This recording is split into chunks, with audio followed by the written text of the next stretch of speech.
Binanda Part 2. Station. Approaching station.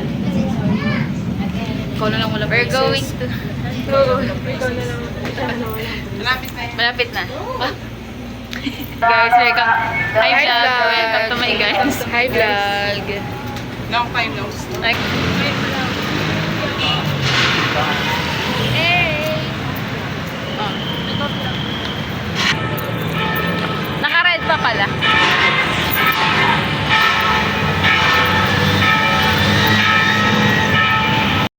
Last time kasi pumunta dito, ano eh, gabi na.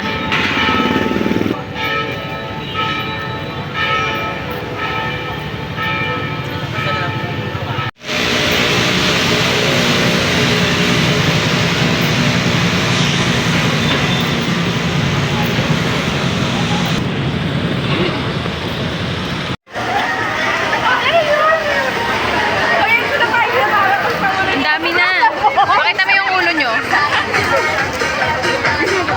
Ayan o ate, ayan nakita sa'yo. Ayan, tingnan mo dyan, ano, tingnan mo sa'yo. Yung iyo. Hindi kita eh. Yung iyo kita o. Nabili talaga. Is that the real person? No. Ganda yan. Baon-baon mo yan hanggang iyong pagtulog.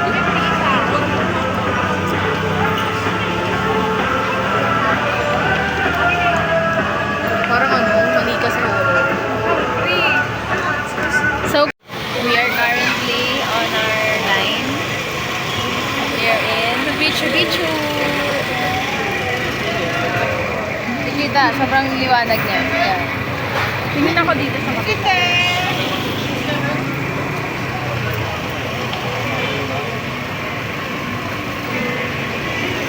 Okay, that's enough.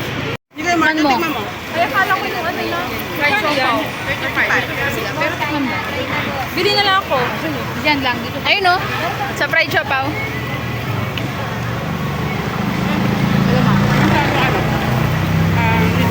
Quality yung laman. Oo. Saka flavor yung isa. Tama yung sabi ng ko. At saka umunti yung pila. Buti na lang umalis tayo. May kulay. Mura siya sa maraming pala. Review po ng ano, fried shop. Sarap po siya. Gaya po siya laman, guys. Look. This is only 35 pesos. Recommended for 25 pesos. Pipila ka nga lang.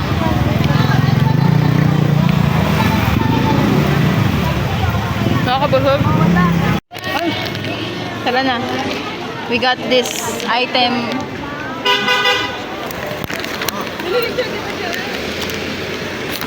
Too much.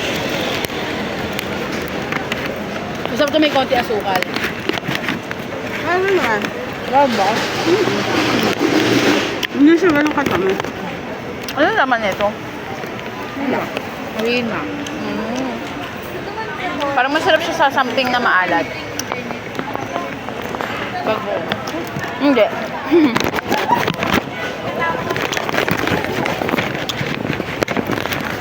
Hindi lang nakapaglaro ng ice. Namin ano po. Pag matagal na.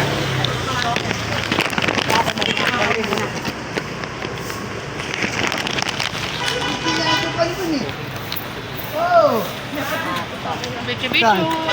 Normal lang, hindi siya ganun kasarap. Hindi kasi dalawang ano to may flavor to, milk tea tsaka sugar. Itong other walang flavor. Plain lang. Dapat pala may flavor. Saan tayo? Nakalakad na lang.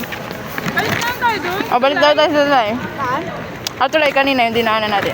Alright.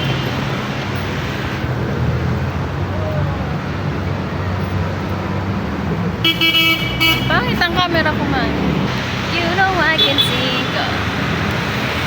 You're my soul of love, my soul of love. Pinaka-the best sa akin yung squids. So far. Nagpinundo ka pa. Eh, wala namang squid sa monumento ah. Meron ba? Wala. Punta tayo sa tulay. Lay. Ate, tara. Kaya pa. Wala. Konti pa lang yun.